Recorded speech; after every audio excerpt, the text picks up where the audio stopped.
Hello, everyone. Thank you for joining us again. This is Faith Stories. And on this channel, we just share the faithfulness of God. What we seek to do here is just to show to everyone that God is in the business of doing miracles. But we also emphasize that He's not a magician. It takes us, it's a partnership. Before miracles can come to life, there are steps and things that God will prompt our heart to do. And that's what we just try to celebrate here to see, highlight the individual part in partnering with God to birth miracles. And today I have another person whose testimony, it moved my heart. And I'm just like, God, thank you. Like, thank you once again.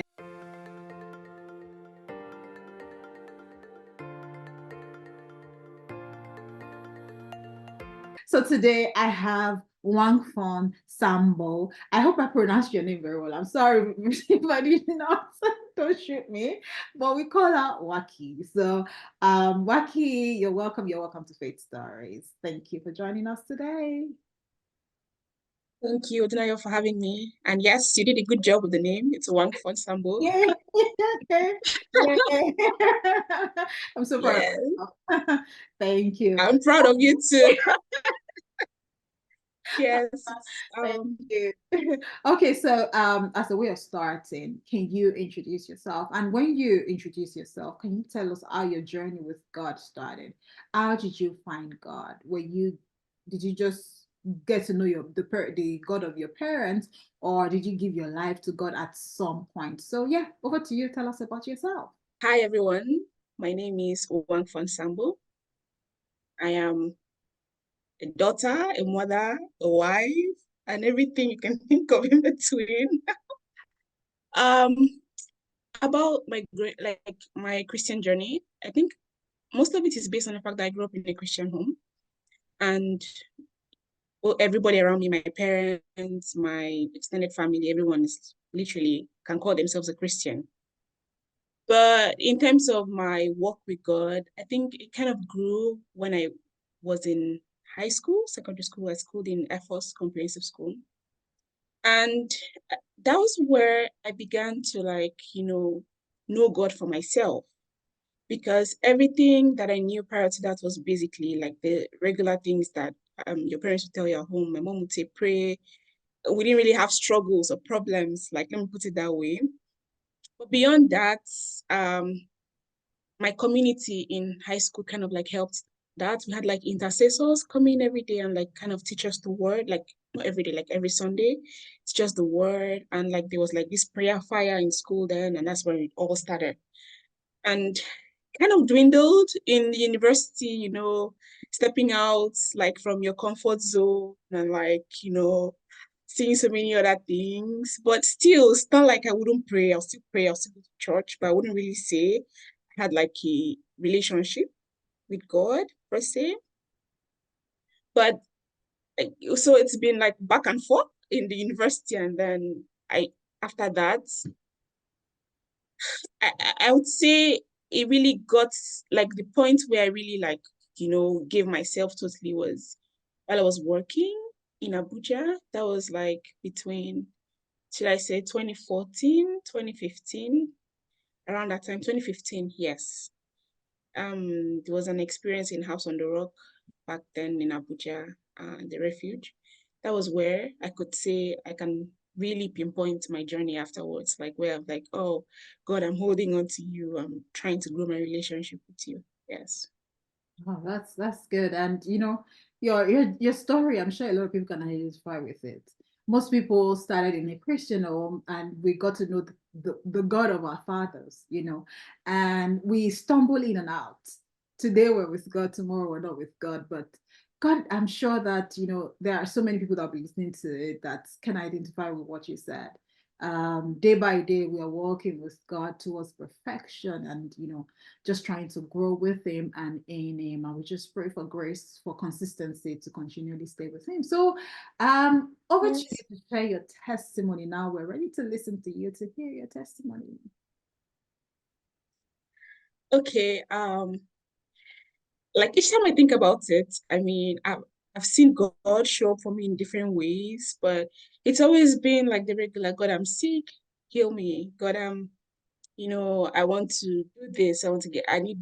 It's just, but this one was just like a different thing because it took I feel like my journey was more important than the results for me because last year around July, August, first of all, maybe a background story can help.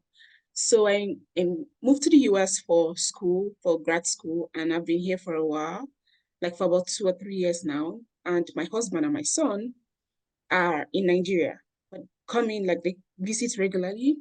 Like most times, the longest they stay is during the summer because it's like long vacation for my son, and he can spend like 2, 3 months. And so this was the case last year August, where my husband and my son came to spend the summer with me, and he was not feeling like, he fell sick before his trip, but then received treatment in Nigeria for like the full course. Like he was admitted in the hospital, and the doctors confirmed him okay after the course of treatments and everything, and fit to travel. But he had like follow-up medication, which he came with, and he was taking even up until the time when he got here. And we're kind of judicious about giving him this follow-up medication just because we were aware of how expensive medical bills are in the US here, especially without insurance. So we really did not want anything to go wrong. And so we kind of were judicious. But so I was surprised, like my son wasn't getting better. It got to a point where his follow-up medications finished, and we had to keep buy over-the-counter drugs like Tylenol to subdue the fever, but it was really a traumatic experience for us because I and my husband, we just kept watching our son, for a child that was supposed to be on vacation and a child that is always very active. It's like we couldn't do anything. We couldn't do any fun thing because if we step out of the house, it's like, Mommy, I'm cold. I'm cold. Like he was fever, like all through the night, wouldn't sleep. I'll go to work the next day and I'll as in scared of what I'm going back home to see. And my husband was like, we can't continue like this. Like, what's the essence of whatever we're working for? Like, if we can't take our son to the hospital. But even when he made this statement, he never imagined that our hospital debt was gonna be up to $38,000. Like, it was, and like we both thought, oh, what's the worst case scenario? 5,000. Like, we're gonna spend that. Okay, that's a worthy cost. Like, it's our son. We want him to get better. We cannot see him suffering like this. And so we started our journey to the hospital. And he started the first course of medication, and they ran some tests on him and discovered that he had pneumonia. And previously he had been treated for malaria. And we had because he was coughing, we had also been giving him cough medications to suppress the cough, and which is like a no-no when you have pneumonia, you're not supposed to take cough medications, and we're so ignorant of this. And so they put him on treatment, admitted us that day. No, we weren't admitted the first day, but kind of kept us under observation for a couple of hours. But we went home that night, and they gave us medication for him, which we gave him, and it felt like he was getting better for like a few days. But by the time the medication was done, we're still back to what it was before we took him to the hospital. So we went back again. I was like, what you gave us did not work. This boy is still not feeling fine. And they ran different set of tests on him. And by then he was still he was kind of active, except for in the nights and everything. So even the doctors and the nurses were like, this boy looks okay physically, but all the tests we're running on him, it's not looking good. Like, I'm really impressed that you guys brought him to the hospital, even though his physical look is okay. But that was not our concern. Then we just wanted him to be better. I just didn't want my son to have come for holiday and not enjoy his holiday. I just wanted him to have the time for him to go back was drawing closer, and he still had not gotten better. So after all the tests were run, they told us that this was beyond them and they needed to move him to a specialist hospital. So they moved us from where we were to the Children's Hospital, Boston Children's Hospital.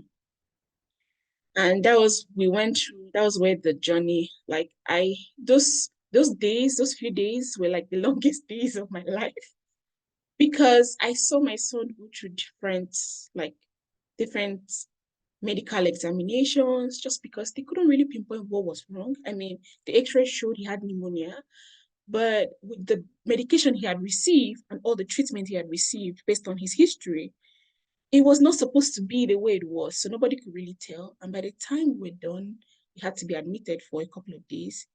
And after that, we got the staggering bill of,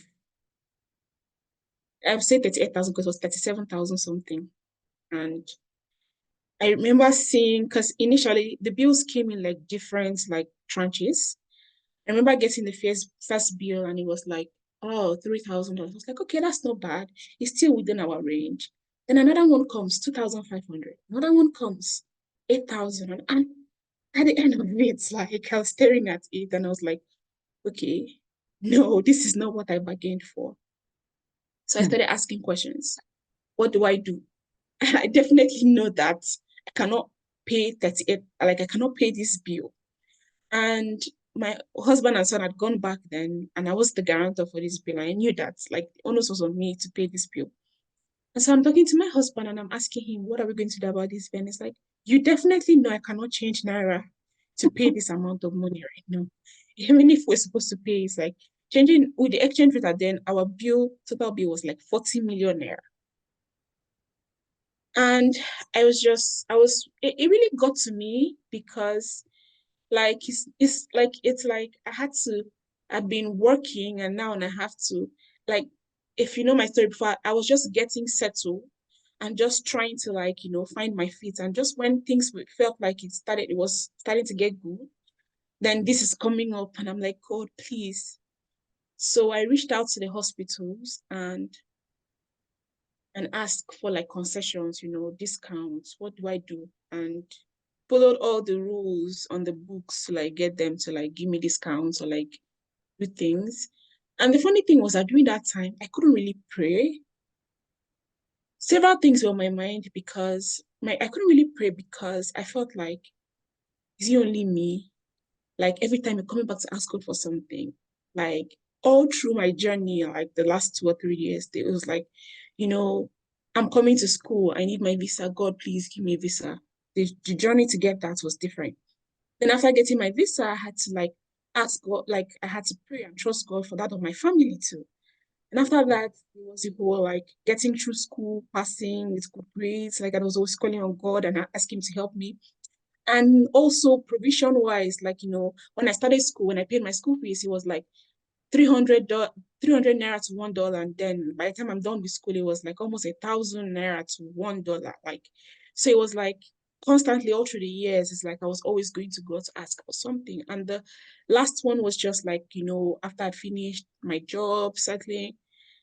And so now this is me again with like another request again before God. And I just couldn't bring myself to ask because I felt like, oh, he has done so much already.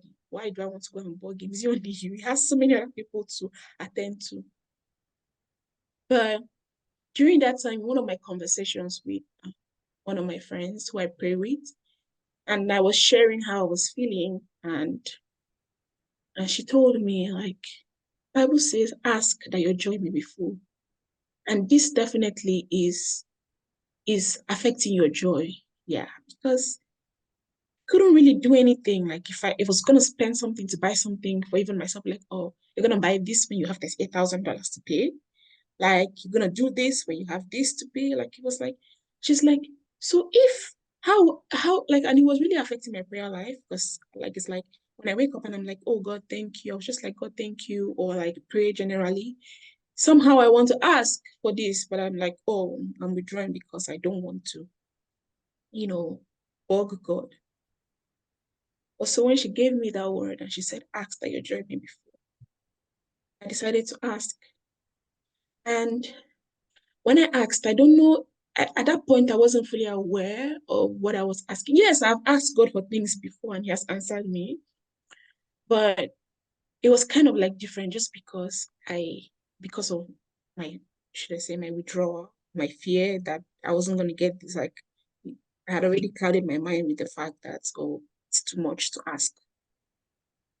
And I did ask, and I got, okay, so I got some discounts for two of the bills, which was from the first hospital we went to, and the ambulance, the cost of the ambulance. They took off like a certain, like maybe, should I say like 10 or 15% out of the monies I was owing them. But the ambulance and the first hospital, the bill together was just about $10,000 in total. So like, if I take out what they took out from me, I was gonna pay them like roughly 6,000. So let's say I got a discount of 4,000 from them. But the major one was the hospital, like the one where we referred to, the children's hospital. That was 28,000 in total.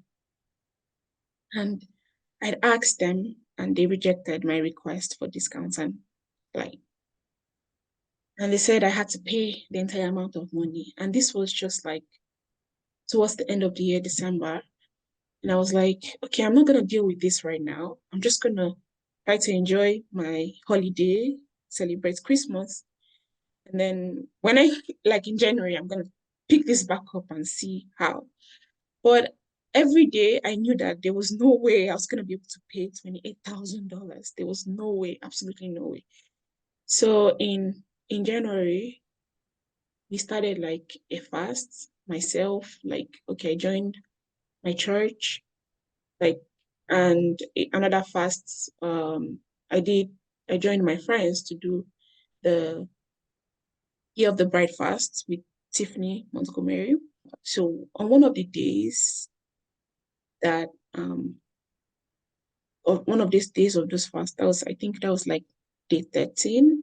The Bible portion that we read was more about, it was talking about it was in Second Chronicles 20. It's a whole story about how Jehoshaphat, he was king then, and then he had received like news that they were going to attack them. Like this is like a summary, and I'm paraphrasing a lot of things. And it detailed all of the things that all of the steps that Jehoshaphat took in order to like in order to get victory. So it was like permit me to look at, because I had like notes of this thing. So Jehoshaphat, like it said that portion, he started with where he feared, he was afraid. And so that kind of felt like my story at that time. Because I was afraid. Already I'm at a disadvantage. I'm coming from a disadvantaged position of not being born here. And that was part of the reasons why my medical bill was rejected. So this was like should I say, the framework to which I used in asking God for the things I was trusting Him for then. So I went to Him and I acknowledged I'm afraid. Because, you know, one of the days that I was sharing with a friend after this bill was rejected, this review was rejected, she told me, oh, you can appeal. You know, they've stated reasons there. Find reasons like, you can appeal stating, like answering to those reasons why they are rejecting their appeal. They're saying that you do not reside here, but you've been here. Like, you can appeal to that. But I didn't know where to start from because yes, I'm conscious of the fact that in terms of getting things done here, like, it's easier if you're born here. It's easier if you have this. So that fear, prevented me from taking her advice or like, and then again, I didn't know where to start from because it meant if I had to write this appeal, I probably had to speak to a legal person who understands how things are done here. And that would also mean incurring an extra cost. So I was telling God that I'm afraid because this is this and this is that. But then I'm in a fast period, so I'm seeking God. So at this point now, I have gotten to a place where I feel like, oh, I am not, speaking to God just because of what I can gain from Him. Because certain things that happen along, I'm saying this is day 13, right? So between day 1 to 12, like there'd been a change in my my prayer life, in my study of the word. Like so many things have changed within that period. So I asked God for his help, right? Followed what Jehoshaphat did, fasted, and I asked God for his help. And I'm like, each part of it, I'm reminding, when you say take the word of God and give it back to him and tell him this and tell him that. So there were so many things, there's so many words that stood out to me that time. I was asking him for mercy too. Like, God, you know, it that was Colossians 2, verse 14. So one of the things was like when I was asking for help, I was asking for mercy. And I'm like, God, I'm not coming to you because I'm in the right of way. I mean, I went to the hospital, I got this service, and so I actually owe this amount of money. This is what they've said, I owe this amount of money. I actually owe this amount of money. It's not like they're It's not giving it's me not that something you're that, not, it's not that yeah, it's you're not, right. It's not that they're doing something yes, wrong, but God, they're asking for what exactly. I owe, but I can't afford it. Yeah. Can't afford this, yes. So I was asking for mercy, and then Colossians 2, verse 14, it said, like, having blotted out the handwriting of ordinances that were against us. So I was like, God, yes, I owe this debt, but you can, like, you took care of this on the cross. So because of this, please blot out this debt for me. And another portion of the Bible that hits me around that time that I've been shared as a result of this fast was Hebrews 11, verse 3, when it says, through faith we understand that the world was framed um out of things which were not. Like this is, I'm not saying the part like exactly how it is, but and so because it was when we prayed that prayer, it was like, frame things the way you want. When God like created the earth, he was like, let there be light, and there was light. So things. So basically, it was like before a structure stands, before something stands, there has to be like framing. If you see how when we build a house, like there has to be like, like some background work done before you cover it up, and like so there has to be frames. So anything you want to see, like you have to frame it how you want to see it. And so one of the things I did during that time was also like framing things like, okay, God, I want to live a debt-free life. I don't want to have this debt hanging over me. I see God coming in and like clearing this debt like 100%. Well, I honestly didn't expect God to deal with me the way he did, but this was a prayer. And throughout my prayer, it was like more like I would say that I wasn't oblivious of the fact that I had doubts in my heart, or like not like I didn't trust God, but obviously I felt like what I was asking for was big, and So big. but Okay. So that takes yeah. me to my next question. You had doubts. You felt like what you were asking for was too big. How did God help you overcome that? And how did you get your results? So the thing was now not like acknowledging the fact that I was afraid.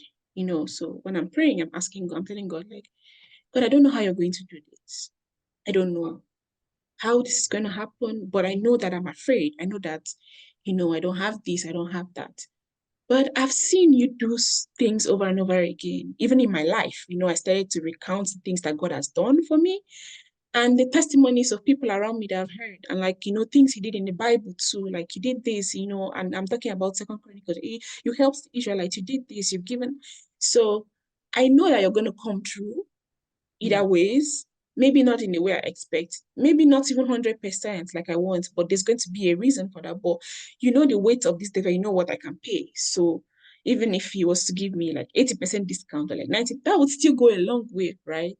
And one day I was in the bath, like I was getting ready to go to work, and things were just going through my mind, like write an appeal, do this, do that. And I just like kind of like, pushed it away because I was like, this is your mind. But all through this time, I had like, I was just praying. I had not been focused on this is what I like this at my hospital bill as I done. Like, I got into the part where I had peace about it. And I got to the part where I felt like I had peace about it. So I wasn't like so worried about it. I knew like it was like so once in a while when I'm praying, I was like, oh God, remember that I asked about this, but it wasn't like disturbing me every day like it was initially. And so I'm like, I was just like, oh, one phone, this is your mind again. There's always going through, like, but then immediately that thought crossed my mind.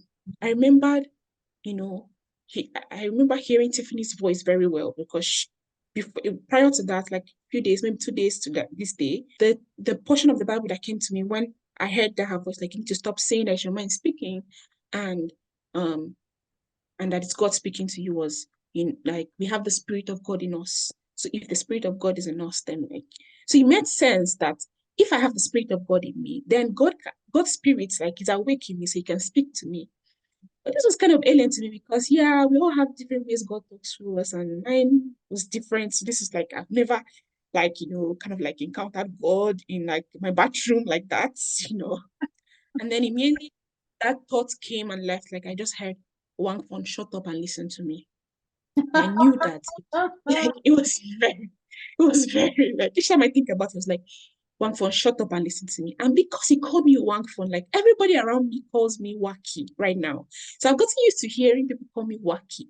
And prior to, I had a dream. Now it makes sense. I had a dream where in my dream, like, there was a whole process, but like, I was heading to church for deliverance or something.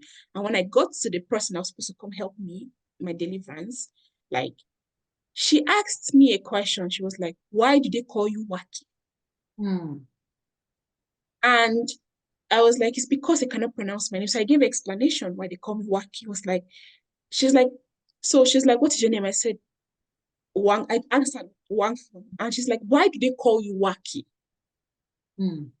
So when I said Wang Fon, she pronounced my name properly. She said Wang Fon. So why do they call you Wacky? And I'm like, it's because they cannot pronounce my name properly. So I now turned and asked her, are you from like my place that you can pronounce my name like that? Because it's only people from where I am from, or people that grew up with me that know how to pronounce my name properly. She's like, yes.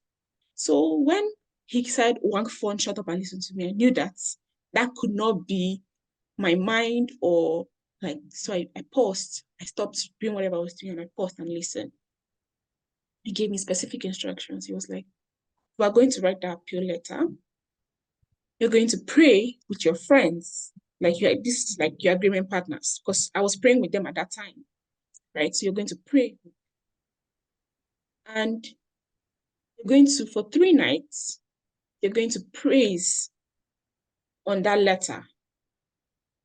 He said, no, he said, you're going to pray with them. You're going to have them review that letter for you. And you're going to praise on this letter for 3 nights. And after that, you can go ahead and send And this the was letter. God talking to you. Yes. And He gave you those you have to clear instructions.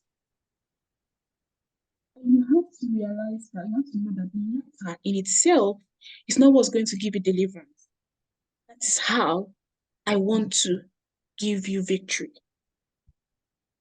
And just like that, like, it was gone. There was no other thought in my head about that, and I was just gone. But when I left as I got ready for work, and I was still pondering on what I had just gone through, I was still trying to tell myself, no, that was your mind, right?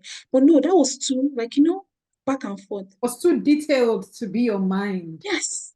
Yes. And I was just like, oh God, how do I go and tell people that God said that I should come and review me? Yes, we're praying together. But how do I tell them that God said you should come and review letter with me and that we should praise? I'm asking other people to come and do, like, if you're asking, God is asking me praise every night. It's me that the problem is for. But you're asking me to ask other people to praise with me, right? To praise with me. And I know that everybody, you know how it is with work. Like, I'm asking them to praise with me in the night, midnight, like, praise with me for your problem, But surprisingly, I went to work that day, and as is my custom, like, whenever I'm fasting, like, sometimes I just like pause stream in the middle of the day and like maybe pray, or like, meditate on the word I must have heard. And somewhere in the middle of my day, I found myself grabbing like a piece of paper, and I had like a torrent of like, like how the letter was, like how the thought, like, so I picked up a pencil and I started writing all the things I was like in my mind, like, He started with the introduction of like the tone, like he was literally like telling me the tone of the letter.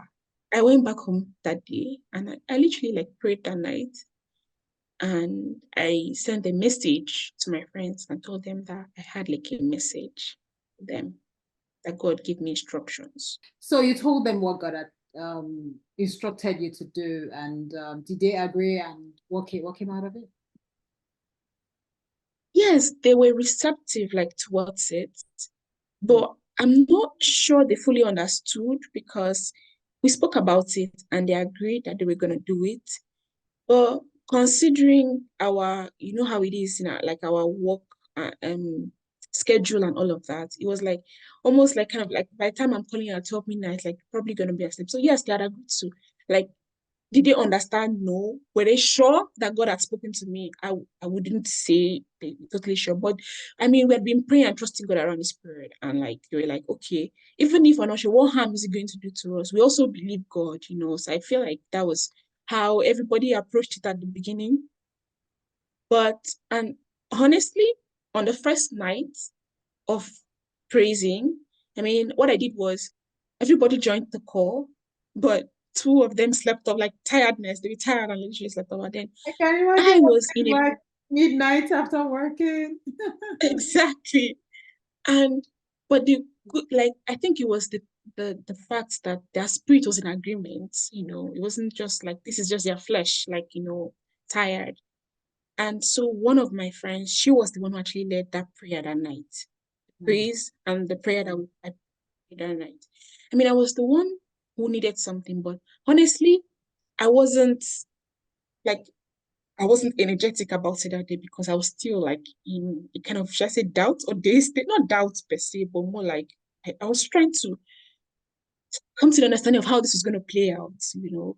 You're trying to So rush. she, yeah, I rationalized it, and then, but I would say the Holy Spirit was there because the songs she sang and the prayer points she raised were really like spot on, you know. It ignited my faith, Mm. and by the first night, I was like, okay, I was ready, you know, to take this on. And the second night was when we actually started the review of the email, like of the email. And, you know, we started searching our minds, like, okay, read this thing, you know. Everybody, I wrote the initial drafts, everybody read it and gave their own opinion. And then you could see how each person's opinion was important to drafting the letter in full. But ultimately, we kept the tone, like we kept the tone of like the message that we edited the words. And I remember at the end of the this thing I written, like, I pray God uses you to favor me. That was how I ended that email. And then my Really? friend was like, In the letter, you put it, I pray God uses you to favor. that was like how I ended the letter. And my friend was like, you know, this is America, right? And That's nobody what, really that's what I cares. had to ask you. Like, you actually wrote that in an official letter. So did you send the letter like that, or was it edited? So we like I and what she said, I was like, you know what, this is the most important part of this letter because God has told me that it's not this letter that's giving me, it's not this letter that's giving me my victory. It's God that's just using this letter Hmm. to give me my victory. And um if I check for the letter, like we not like we so at the end of it, by the time we finish, we're like, okay, let's not be too direct. Let's, you know, but it was like I let me read the exact words we use, but it was still boiled down to the fact that God had to use this person, right? Um, a second to Oh, yeah. find. Okay, it was. I sincerely pray that you may be instrumental in facilitating a favorable outcome for my situation. That was how we ended up rephrasing that. But ultimately, I was like, God, we are sending you with this letter, you know, and we prayed. We praised those 3 nights because that was the instruction. Praise. He wasn't like asking me for anything, just praise. You know, read the letter and praise. So we praised those 3 nights and sent it on Monday, yeah, on Monday morning to towards the end of February entering March, I was just praying to God, like, God, please, you need to give me like a mind-blowing birthday gift. You know, entering March, March is my birthday. You need to give me a mind-blowing birthday. I don't know what it's gonna be. I wasn't even asking for anything, but just give me what you think is good for me as my birthday gift. And on the 4th of March, it was in one day too. Mhm. In between, like maybe 2 weeks after I'd sent the email, I had reached out to the person I'd sent the email to and asked like for updates. And then she responded to quickly, which means that she was aware of my case. She was like, oh, you know, I forwarded your case already. Sometimes these cases take time and all of that. But if there's any updates, I will reach out to you. And I was like, okay, thank you. So I left it. I was like, okay, God, I'm not going to do your work. This is me trying to do your work. I'm not going to do it anymore. Mm. And so on Monday, the 4th of March, I received a letter, like an email from her. It said, like, you know, your kid, like, you know, I had to log in to see what the letter said. And I was like, I was so scared of what the response was going to be because I didn't know what to expect. But then I opened it and 100%, like, it was gone. 27,700 and so I think 72. Like, that was almost 20. Like, I couldn't believe my eyes. I was like, okay, God. I was like, I jumped. I didn't know if to jump, if to dance, whatever to do. Like, and I was like, God, like, I know I prayed and asked you for this, But but you didn't believe it. I wasn't sure, like, I was expecting. I mean, I was thinking, like, okay, you're going to pay like 5,000, you're going to pay like 3,000 or 2,000. You know, from what you have said, thank you very much for sharing. I was just scribbling down three things that stood out. I realized that in our journey with God, the gift of a support system is very important, you know, and that's what your story highlights. Being able to surround yourself, even when you're just starting out your journey with God, surround yourself who have like passion for God as well. Because when your faith is low, you can rest on them. You know, they can just support you and help you. And you said something that even we that, you know, we know you, we struggle to pronounce your name, but God knows your name, no matter how complicated. That is so beautiful. God knows you. Like he knows the right intonation. So he knows you personally out of the 1 billion people. He can see you, he can see the struggle. He's like, I know that Waki wants to be better. I know one for like that's how he calls your name. Like she wants to be better, and I'm going to walk with you right where you are, and we're going to guess where the vision of you that I see. We're going to walk and get there together. You know, as long as your heart is just towards me. So don't worry about it. Let's just baby steps. I'm with you, and that's just beautiful. And you know, ask that your joy may be full. Ask that your joy may be full. Ask that your joy may be full. That's beautiful. So, how would you say in few seconds, how would you say that this journey overall has shaped you and your relationship with God and your pursuit of God overall? So I just know that, you know, I keep saying that God owns everything. The difference between me and people, like these are things I keep telling myself. The difference between me and everybody out there is I have God. But it was just like I have God. That is just what I'd say. Like God is the difference. Like, you know, when they say when there's a casting down, say there's a lifting up, and the difference is because I have God. And it's just like saying, like, it doesn't matter where, like, he said the earth is mine and the fullness thereof. Like, it doesn't matter wherever I am. It doesn't matter if, like, what systems are in place. Like, it's just how I don't, as in, like, not sure I can describe how I feel about God now in a way. It's just how, like, I just know that there is this, you know, confidence that if I ask according to his will, he will give me. And it's not just about asking now for me, it's about also listening, because this was like a different journey for me. It's not just like, yes, like I I was speaking, I was praying, but I he had to like get my attention for me to listen to him. He had to tell me, shut up. You know, you need to shut up and listen to me.